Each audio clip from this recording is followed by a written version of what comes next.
All around the world, there have been men and women with deep conviction who've been working toward the same goal. And so it's been a privilege for me to be a part of this mass movement that's emerging globally.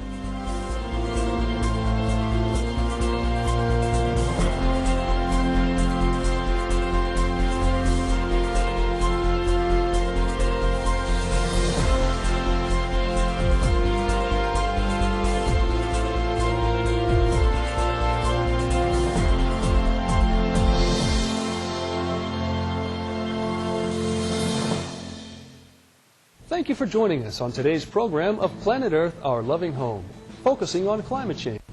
In the past, most scientists believed that human-generated greenhouse gases came mainly from sources such as fossil fuel combustion, cement manufacturing, deforestation, and land use. However, recent studies have shown that meat eating is one of the major causes of climate change, being even more significant than transportation. For example, the recent report Livestock's Long Shadow by the UN's Food and Agriculture Organization, or FAO, reveals that meat production produces more CO2 emissions than transport.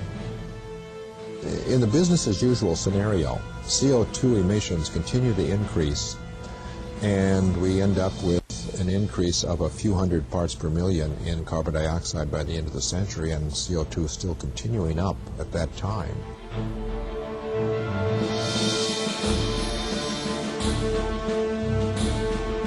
Raising animals also leads to large-scale deforestation and low-efficiency land use. According to the report, 70% of the rainforests in the Amazon region have been cut for the purpose of livestock production. Today, 70% of all agricultural land and 30% of the overall land surface of the earth are used by the livestock industry. All these factors directly or indirectly increase the CO2 concentration in the Earth's atmosphere. Dr. Rajendra Pachauri, chief of the Intergovernmental Panel on Climate Change, recently made a similar suggestion. Don't eat meat, ride a bike, and be a frugal shopper. That's how you can help break global warming.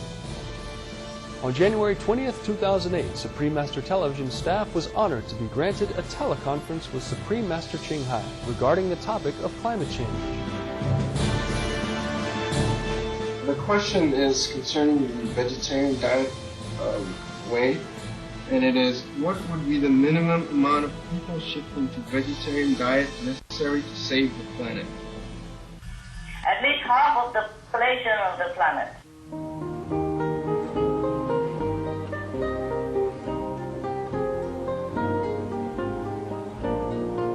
I wish really that we have the planet. We continue to live and the children will grow up in a better environment.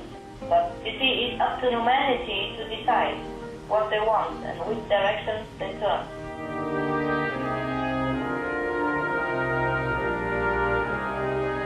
We sincerely pray that all the noble efforts to save the earth succeed. May all inhabitants lead a life in harmony with each other and our beautiful planet.